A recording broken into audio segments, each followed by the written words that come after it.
봉독해 드린 말씀을 통해서 은혜를 받고자 하는 말씀의 제목은 그리스도에 대한 언약을 주심이라고 하는 제목으로 은혜를 받고자 합니다. 내 종 손을 나게 하리라는 그리스도의 언약을 주시는 데에 대한 내용입니다.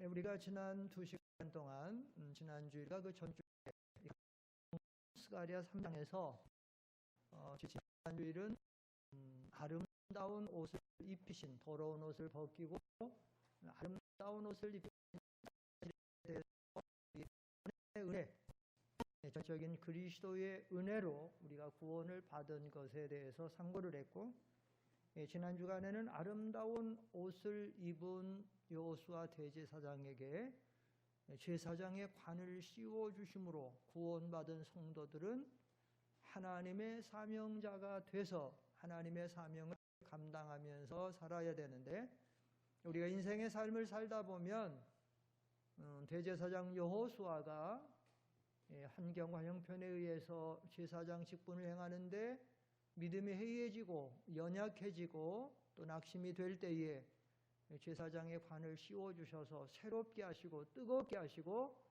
다시 충성하게 하신 하나님 앞에서 우리가 교회에 대한 직분을 감당하다 보면 때로는 우리가 슬럼프에 빠질 때도 있고 환경과 형편에서 낙심이 될 때도 있고 흔들릴 때도 있어서 우리 맡은 직분에 충성하지 못할 때 있지만, 그런 우리에게 우리를 다시 새롭게 하시고 사명감으로 이렇게 믿음으로 뜨겁게 봉사하게 하기 위해서 지금도 우리에게 사명의 관을 씌워주시는 하나님의 은혜를 힘입어서 우리가 교회에서 맡긴 직분 또 하나님의 복음에 대한 사명을 잘 감당해 나가야 될 줄 믿습니다.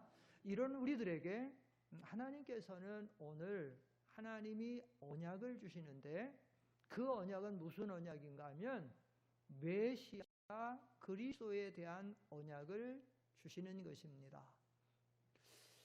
이제 우리가 교회를 통해서 신앙생활하는데 어떤 분들은 구약 성경과 신약 성경의 차이점을 구약 성경은 율법서다 이렇게 생각하는 사람들, 그래서 어떤 그 율법적인 어떤 신앙생활을 해야 되는 것으로 이렇게 생각을 하는 사람들이 있고, 이제 신약 성경은 복음서다 혹은 언약서다 이제 이렇게 하는데, 왜 이렇게 단순하게 이렇게 생각이 들어오는가 하면 이 신학자들 그 사이에서 그 세대주의라는 사람들이 있어요.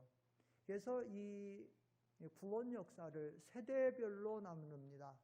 보통 7세대로 나누는 경우가 보통인데, 하나님이 이 만물을 창조할 때부터 다시 구름 타고 오시는 그 기간까지를 먼저는 무죄 시대로, 하나님이 만물을 창조하시고 죄가 없는 그 시대를 무죄 시대다 이렇게 무죄 시대로 그렇게 하시고 그렇게 정해놓고, 그 다음에는 양심 시대다, 그 다음에 인간 시대다, 그 다음에 약속 시대다, 그 다음 율법 시대다, 은혜 시대다, 이렇게 보통 7대로 나누는 것이 보통 세대주의자들이 많이 나누는 것이고, 또 그 7세대에서 좀 단순하게 세대, 3세대, 4세로 나누는 경우도 있는데, 그건 어떻게 나누는가 하면 창조에서 모세 율법 받을 때까지를 양심 시대다.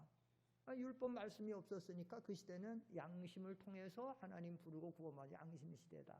그 다음에 요새 율법을 받고 예수님 오길 것까지를 율법 시대다. 그 다음에 예수님이 오셔서 그 시대를 복음 시대고, 그 다음에 예수님이 승천하시고, 그 다음에 마지막 요한계시록까지를 성령 시대다. 이렇게 나누는 그 세대주의자들이 있어요. 그런데 세대를 그렇게 나누는 것도 잘못이고, 성경에는 그렇게 세대를 나누고 있지를 않아요. 더 잘못은 뭐냐? 세대를 그렇게 나누는 것으로 끝나지 않고 세대주의자들은 따라서 그 세대마다 구원받는 방식이 다르다. 율법을 주지 않았을 양심 시대는 양심을 써서 선을 행하고 착하게 살아가는 사람들은 구원을 받고, 양심을 누르고 거스르며 죄를 짓는 사람은 구원을 받지 못하고, 율법 시대에는 모세를 통해 율법을 줬으니까 율법을 지키는 사람은 구원을 받고, 율법을 지키지 않는 사람은 구원을 못 받고, 예수님이 오셔서 복음을 전해주셨을 때 복음을 받는 사람 구원받고 못 받는 사람 구원을 못 받고, 성령 시대는 성령을 받아야 구원을 받고 성령 받지 못하면 구원을 못 받고. 여러분 그렇습니까? 성경은 절대로 어떤 세대로 나누지도 않지만 세대에 따라서 구원의 방법이 달라지지도 않는다라는 사실. 지난주일에도 제가 그런 말씀을 드렸습니다마는, 사람들이 우리 인류의 시조 아담과 하와가 범죄하고 죄가 들어왔을 때에 그들의 눈이, 육신의 눈, 죄악의 눈이 밝아짐으로 자기들의 수치가 드러나서 자기들이 그것을 가렸죠. 이거는 인간의 노력으로 자기들의 죄 문제를 해결하고 수치 문제를 해결하려고 하는데 됐나요? 얼마 지나니까 무화과 나무잎이 마르고 찢어지고 부서지고 수치가 드러나죠. 절대 인간은 어떤 자기들의 수고나 노력으로 죄의 문제를 해결하거나 구원을 받을 수 없다. 그래서 하나님이 아담과 하와를 찾아오셔가지고 가죽옷을 입히셨는데, 그 가죽옷이 나오기까지는 한 마리의 짐승이 희생되는 것인데, 그 짐승은 바로 유월절양 어린 양 되시는 메시아 그리스도의 희생을 통해서 인간이 구원을 받는다라고 하는 것을 말씀을 드렸을 거예요. 기억하시는 분이. 그렇기 때문에 성경은 구약 성경이 되든 신약 성경이 되든 율법서도가 아니고 양심서가 아니고, 이 성경은 한마디로 말하면 언약서입니다. 언약서. 창세기부터 이 성경은 그리스도를 통한 구원에 대한 언약으로 충만하게 가득 찬 책이에요. 성경. 요한계시록까지 언약서예요.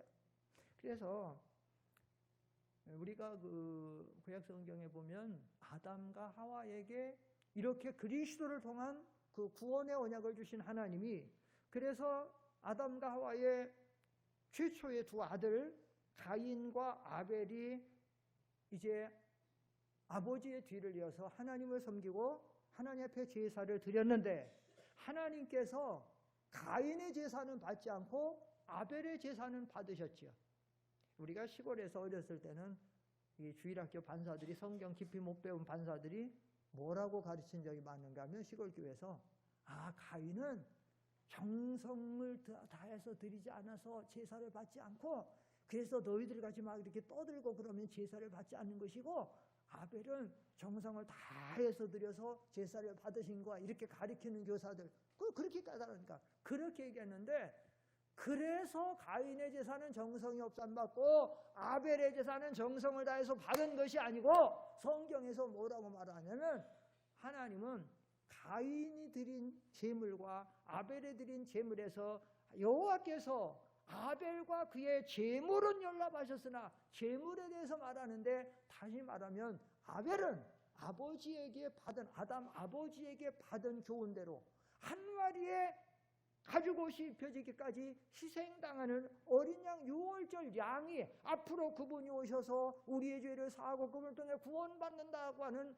그 말씀에 의지해서 하나님 앞에 제사를 드렸기 때문에 아벨과 그의 제물은 받으신 것이고, 가인은 인간의 정성으로만 해왔기 때문에 제물을 받지 않는다라는 사실이에요. 사랑하는 성도 여러분, 그렇기 때문에 이 구약 성경은 율법서가 아니고 창세기에부터 언약 하나님의 충만한 언약이 가득 된 거야. 그래서 아담으로 인해서 아벨이 있는데, 근데 문제는 아벨이 죽어버리니까 하나님께서 아벨 대신에 셋을 주시고, 그 다음에 셋을 통해서 에노스로, 그 다음에 쭉 나가갖고 무드셀라로, 그 다음에 노아로, 그 다음에 아브라함으로, 이삭으로, 야곱으로, 유다로 이렇게 쭉 나가서 다윗을 거쳐가지고 이렇게 해서, 그래서 이 진리 언약을 받는 사람은 하나님의 백성이 돼서 구원을 받는 것이고, 이 언약을 받지 않는 사람은 불신자가 돼서 구원을 받지 않는 것인데, 다만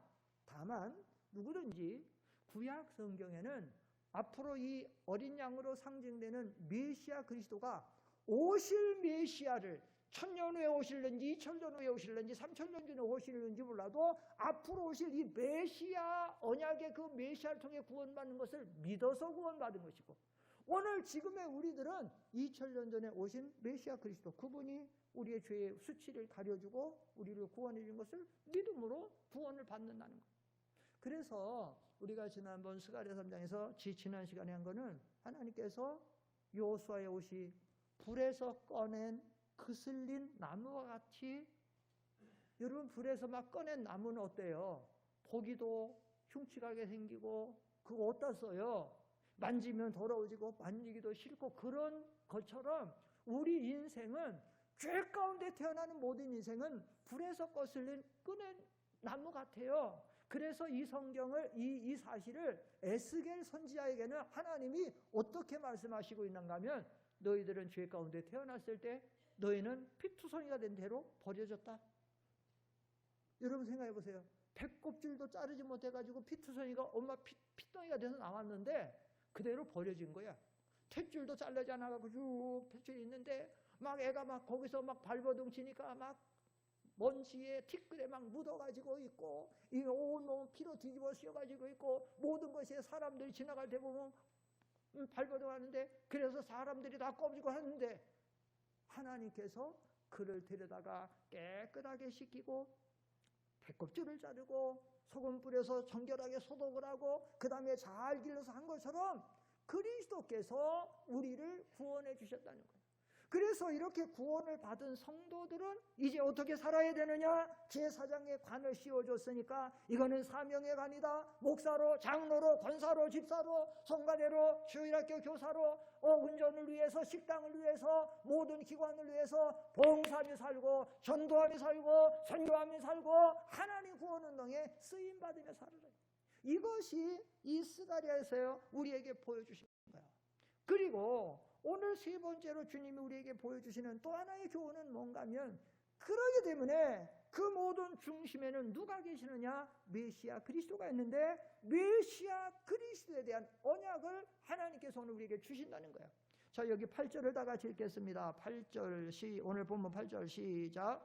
대제사장 여호수아야, 너와 네 앞에 앉은 네 동료들은 내 말을 들을 것이니라.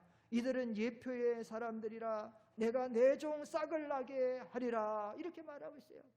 하나님이 메시아 그리스도에 대한 언약을 여기 몇 가지 주셨는데, 첫 번째 메시아 그리스도에 대한 언약은 뭔가 하면, 이 첫 번째 언약을 오늘 잠깐 하고 오후에 두 번째 언약을 하는데, 첫 번째 언약은 뭐냐? 메시아 그리스도에 대한 첫 번째 언약은 하나님께서 내가 내 종 싹을 나게 하리라는 거예요. 메시아 그리스도에 대한 언약은, 첫째는 메시아 그리스도는 싹으로 나게 된다. 싹으로.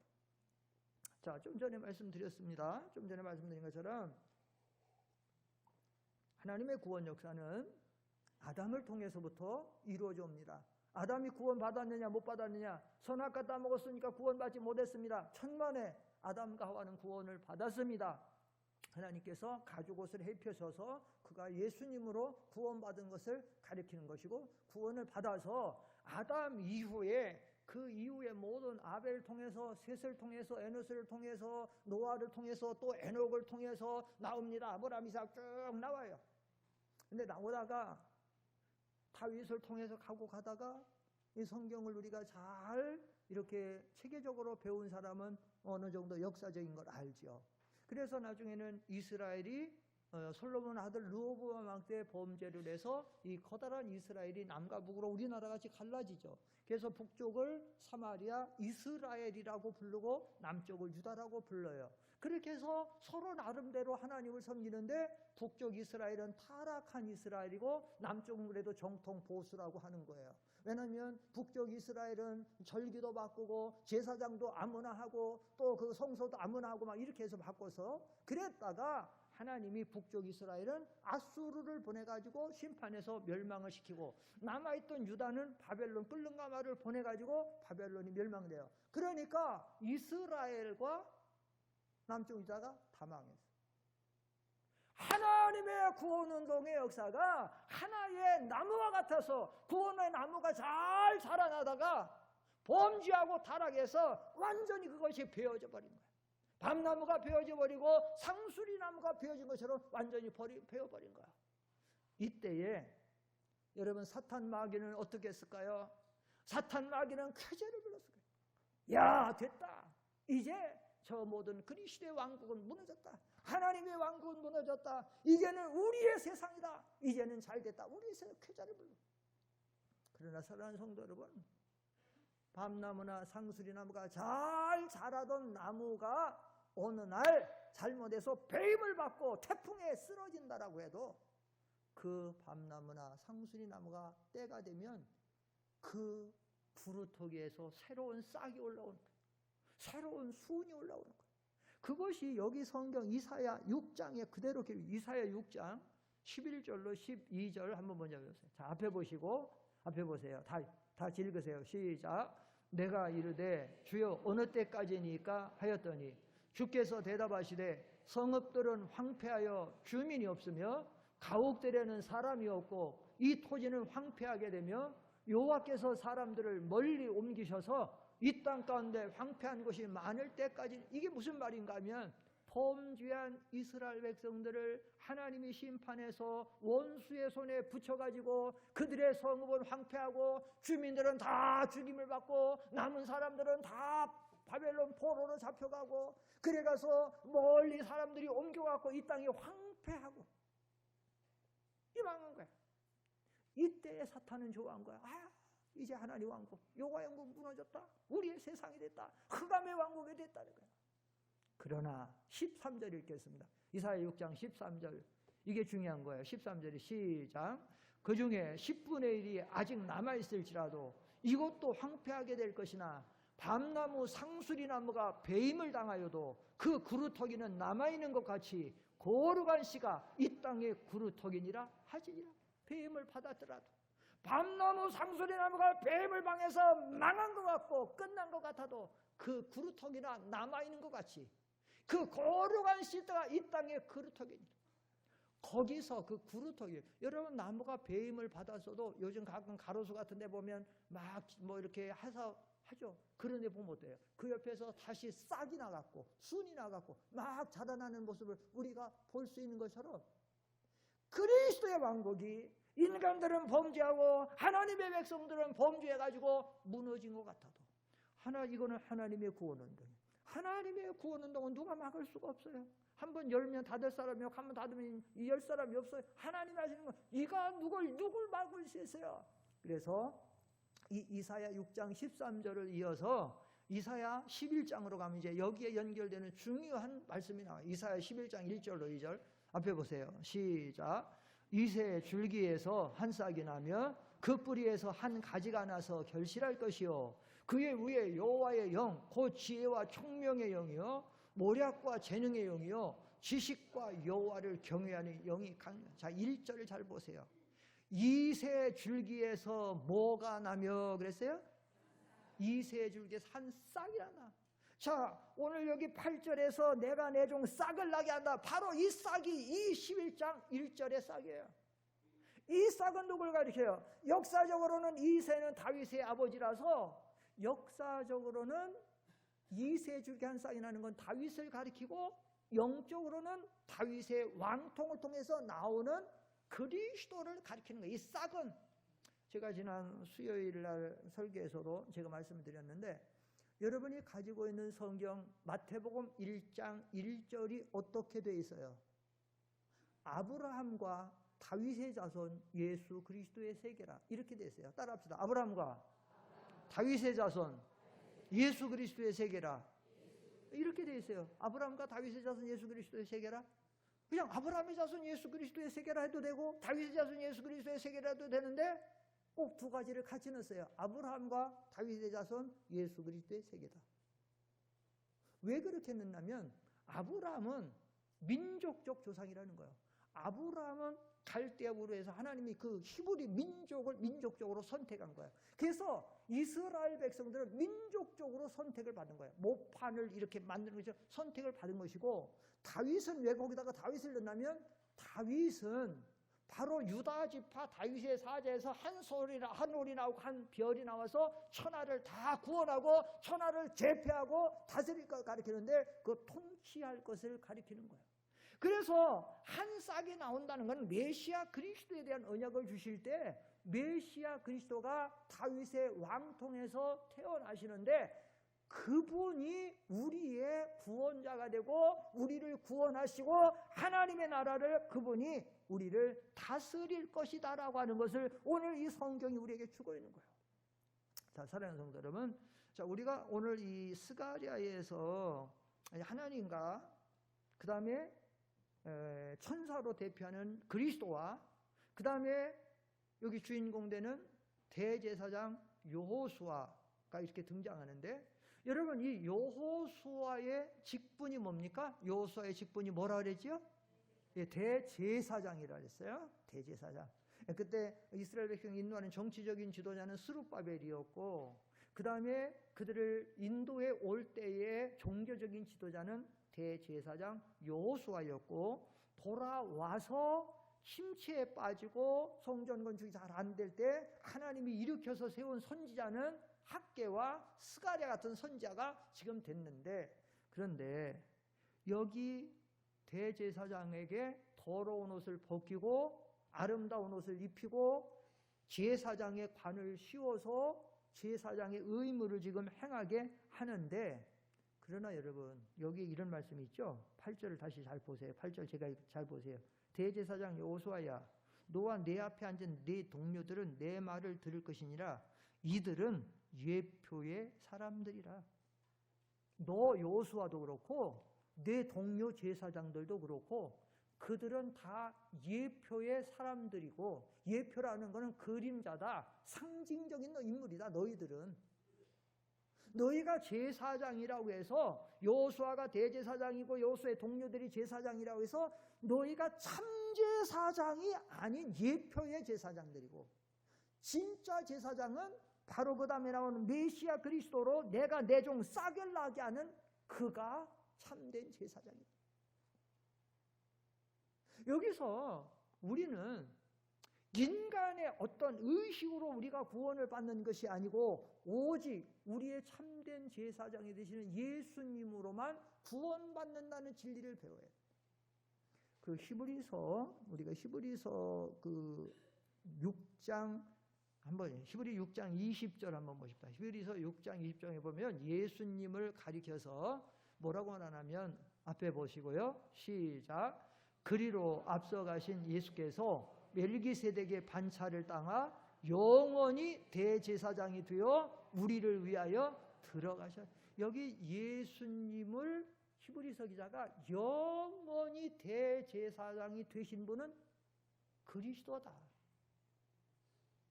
여기 히브리서에 보면 대제사장 되시는 예수님에 대한 기사가 아주 많이 기록됐어요.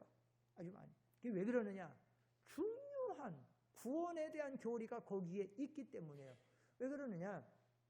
여호수아가 제사장이에요. 물론 제사장이에요. 대제사장이에요. 백성들을 위해서 제물을 잡아서 제사를 드려줌으로 백성들의 죄가 사함을 받고 그들이 하나님을 섬기러 나가서 하나님 제사하고 예배할 수가 있고 하는 거예요. 그러나 정말로 여호수아의 대제사장의 제사와 예물 때문에 구원을 받는 것이냐? 아니라는 거예요. 우리가 조금 더 성경을 좀 몇 군데 찾아봅시다. 우리가 좀 잘 알아야 되니까 히브리서 9장 6절로 7절을 좀 한번 읽어보세요. 앞에 보십시다. 시작.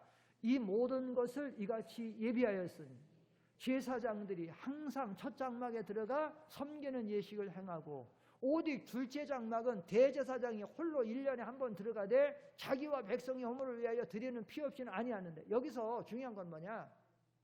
제사장이 백성들과 자기를 위해서 항상 들어가야 된다는 거야. 오늘의 죄를 용서받기 위해서는 오늘 들어가야 되고, 내일의 죄에서 내일 또 그 재물을 가지고 제사장 의지에서 또 들어가고, 그 다음에 범죄하면 그것도 또 들어가고 또 들어가는 거야. 항상 들어가야 돼. 자꾸 들어가야 돼. 10장으로 가보세요. 히브리서 10장으로. 히브리서 10장 히브리 10장 1절로 2절 시작. 율법은 장차 올 좋은 일의 그림자일 뿐이요 참 형상이 아니므로 해마다 늘 드리는 같은 제사로는 나오는 자들 온전하고 보세요. 아까 지금 9장에서 한 것처럼 율법으로 제사장과 제물과 그들의 제사 의식은 상징적인 그림자일 뿐이므로 참 형상이 아니라서 해마다 늘 드리는 같은 제사로 사실은 자기들이 온전하게 죄사함 받거나 구원받는 것이 아니다라는 거예요. 2절 시작. 그렇지 아니하면 섬기는 자들이 단번에 정결하게 되어 다시 죄를 깨닫는 일이 없으리니 어찌 제사 드리는 일을 그치지. 정말로 그게 참된 제사가 되고 제사장이 되고 제물이 되면 왜 자꾸 구약시대의 제사장을 통해서 자꾸 제사를 드리고 매일 드려야 돼. 매일. 왜 그렇게 했냐? 그거는 그림자지 참 형상이 아니기 때문이었다. 그래서 그 다음에 다시 9장으로 가서 히브리 9장 11절로 12절 읽어봅시다. 방송실 히브리 9장 시작. 그리스도께서는 장래 좋은 일의 대제사장으로 오사 손으로 짓지 아니한 것 곧 이 창조에 속하지 아니한 더 크고 온전한 장막으로 말미암아 염소와 송아지의 피로 하지 아니하고 오직 자기의 피로 영원한 속죄를 이루사 어떻게 성소에 들어가셨느니라? 단번은 몇 번을 가리키는 말이에요? 딱 한 번. 구약의 제사장들은요 매일 드렸어요. 의식적으로 아침 되면 일단 상번제라고 해서 아침에 한 마리 잡아 드려야 되고 저녁에 한 마리 잡아 드려야 돼요. 상번제 일단 아침 저녁으로 드리는 외에도 자기를 위해서도 필요할 때 제사를 드려야 되고 제물을 의지하고 다른 사람이 범죄에서 나와서 제사장님 제사 드려주세요. 내가 이런 죄 있으면 또 드려야죠. 계속해서. 그러면 그가 죄사함을 받는 거예요. 근데 그 죄사함을 받는 거는 정말 이 제물 때문에 이 제사장이 제사 때문에 받는 것이 아니고 제사장과 그 백성은 그 제사를 드리는 사람은 내가 지금 상징하는 거야.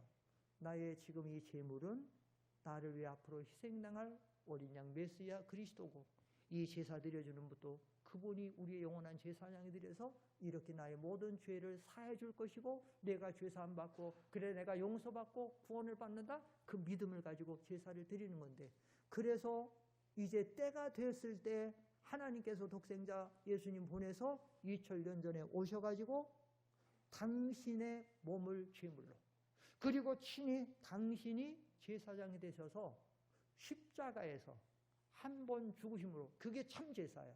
들이심으로 다 한 번에 단번에 모든 택한 백성들의 죄가 사함을 받고 구원을 받은 줄 믿습니다. 이것이 그리스도에 대한 구원에도 그래서 여기도 단번이라고 하는 말이 나왔지만 단번이라는 성경이 유다에서 나오고 몇 번 나오는데 단 한 번의 제사로 우리를 완전하게 여기서 우리는 이런 진리를 가지고 분명하게 우리의 신앙에서 흔들리지를 말아야 돼요. 왜 그런가 하면 이단들이나 잘못된 사람들이 다른 어떤 면에 어떤 구원을 외치게 되고 어떤 것을 통해서 다른 구원의 길을 제시할 수 있어요. 절대로 예수 외에 예수의 이름 외에 우리는 다른 구원의 도리가 없어요. 이 사실을 분명히 알고 우리는 믿음에 굳게 서서 언제나 하나님 앞에 감사하며 그래서 그 은혜를 보답하고 그래서 우리가 때로는 연약해질지라도 사탄이 우리를 자꾸 지난번같이 송사할지라도 우리를 낙심시키고 연약하게 해서 우리를 흔들고 또 우리의 사명도 마찬가지예요. 우리가 사명 감당하다 보면 이런저런 시험이 오고 문제가 생기면 우리 마음이 흔들려요. 약해요.